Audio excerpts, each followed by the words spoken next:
And I want y'all to know, Pat McAfee and motherfucker Stephen A. Smith had a little beef going on before. That's another reason why LeBron went on that motherfucking show too.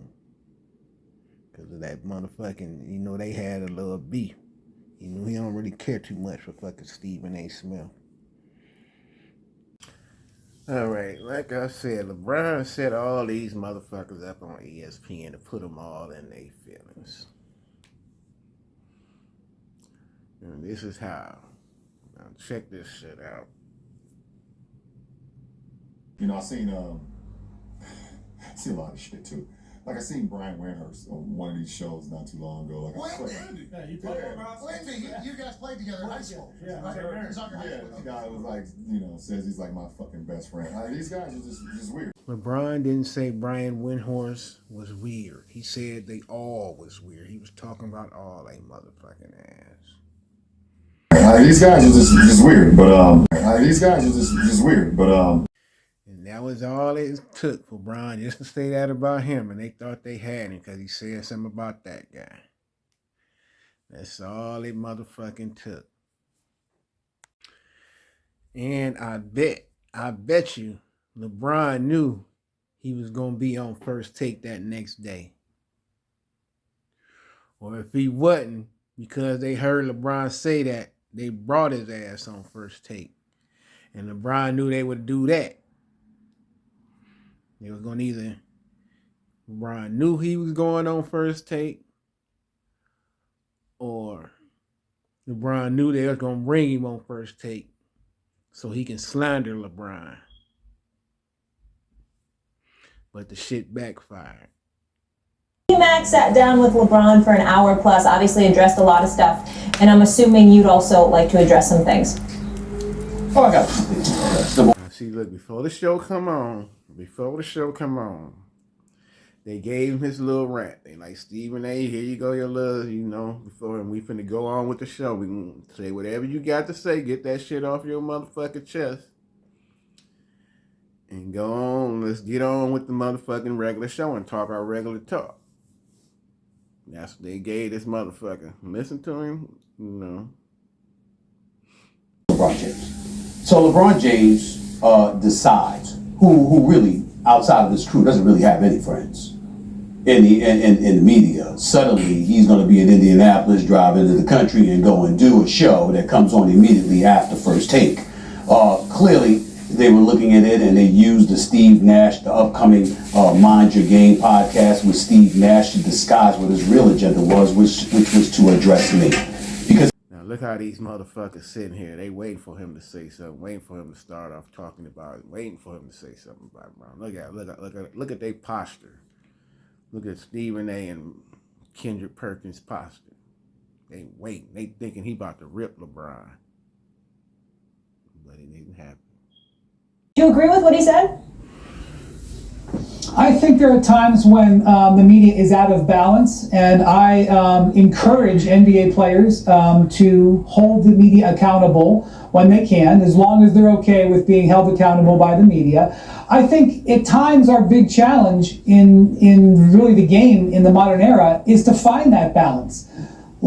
Let's not. Now look at Stephen A. and Perkins' body language. These motherfuckers' body language all fucked up. They showing they anger, they mad, they pissed, ready to hate. They was waiting for this white guy just to hate on that motherfucker, but he didn't. I don't think that benefits anybody. That's pissed their ass off. Wendy, I love you to death. Look at they dumb But ass. stop. LeBron James needs to stop. He needs to stop. I'm so sick of him with this, how the league is covered, because he wanted to be covered a certain way that he wants it to be covered. See, again, this is what it comes down to with LeBron. And I'm a big LeBron fan. I've been knowing LeBron since 1998, literally, 1998. The problem that I have is, one, everything that comes out of LeBron James' mouth ain't the damn gospel. that y'all missed this, what I'm about to say. Kendrick Perkins has been on the record. You got motherfucker Stephen A. and Perk on this motherfucker being petty. To go. We got him talking about motherfucking unfollowing says a negative word about LeBron blocking James, and motherfuckers LeBron on James phone. Sound like some blocks goddamn kids and shit. Unfollowed you. I'm sorry. Unfollowed. Hey, Stephen A. Okay. Hey, Stephen A. But let me say this to you. He unfollowed me, and then I blocked him on my cell phone. Yeah. Cool. Yeah, Let me say this. Now, you see, they already gave him his little time to be talking shit about this shit. Now, look, in the middle of the show, he just blowing up. You know why he blew up? Because the white guy didn't say nothing. Because Brian Windhorst didn't say shit about LeBron. That shit is burning his motherfucking soul. That shit is burning him and Perk's soul that white guy's not saying nothing. And that's all they could do is sit there and look. So Oh my he unfollowed. goodness. Hold on, no, let me get to the point. So he unfollows you, who has raved about him being the GOAT. Brian Windhorst has been covering LeBron James the way that LeBron James raves about the game being covered since LeBron James was in junior high school. Who did LeBron James go on national television and call weird? Who did he denigrate yesterday? That would be Brian Windhorst. This man talks about drama, but the man has a production company. It don't mean anything to him. Because we don't mean anything to him. And you go at Brian Windhorst, surprised that nobody's laughing. Well, I met LeBron in 1999, and one of the things about him that I learned very quickly wasn't just that he was an amazing basketball player. It's that he probably was the most aware person I've almost ever encountered. And what I mean by that is the skills that he can do on the part. And if you ever spend any time with him in the locker room, his awareness will blow you away. He will be in the middle of a conversation with somebody. He will be seeing what's going on the other side of the room, knowing what's going on with that conversation, and he'll see a game that's going on live. Perk knows this, he saw it. And he'll predict the play that the team's going to run in the last second of the game. He'll do all that simultaneously because his awareness is uber elite, and he also has an incredible memory. So one of the things about LeBron is his awareness of the media, and he, over the course of times, has used this awareness to his advantage.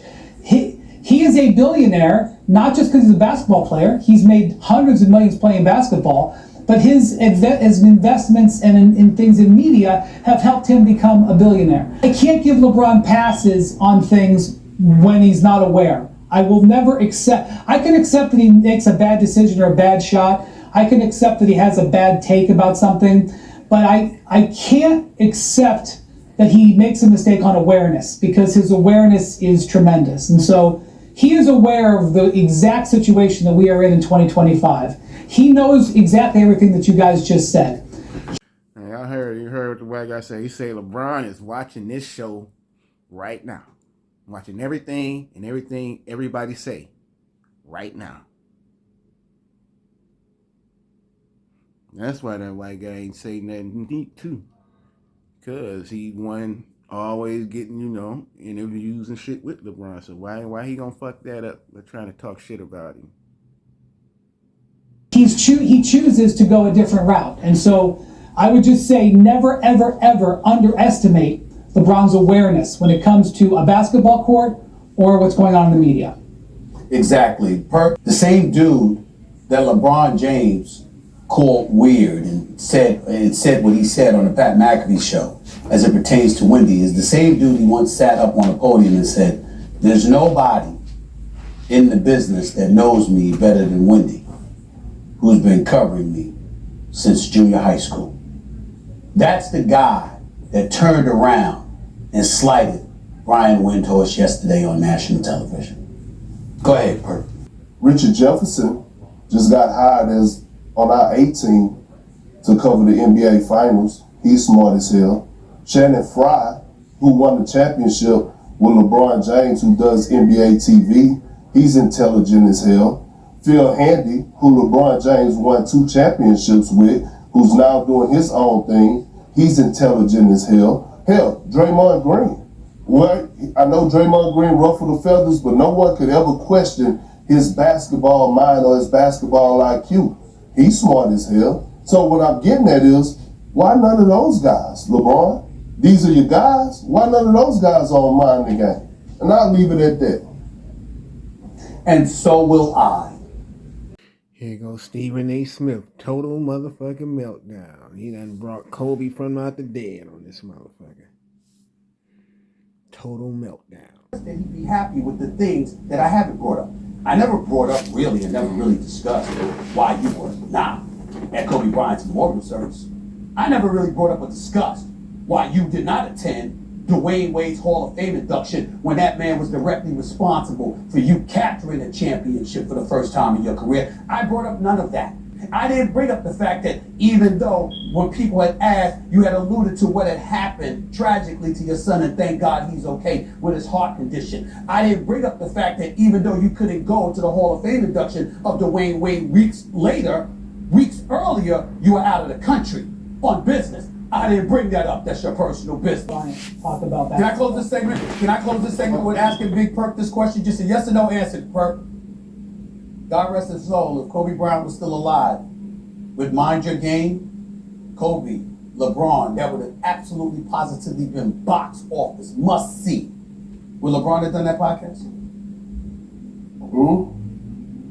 I'm just asking. Well, I don't know, but let me say let me say this. That's just a question. I don't know the answer. I was just asking. I think he would, but look, I have to ask. You brought up the name LeBron. There was some comments made by LeBron yesterday on the Pat McAfee show. Any reaction to that? The floor is yours. LeBron, LeBron doesn't owe me anything. I owe him a lot. He has been a great friend to my hometown and my alma mater. That I would stand on. Anything else I would never say or never stand on. So just know, Chris, that I met LeBron 25 years ago. And my understanding of LeBron and where people stand in his life has been crystal clear. Have a working relationship with him? Whenever I need to talk to him, he's always been available. I think LeBron's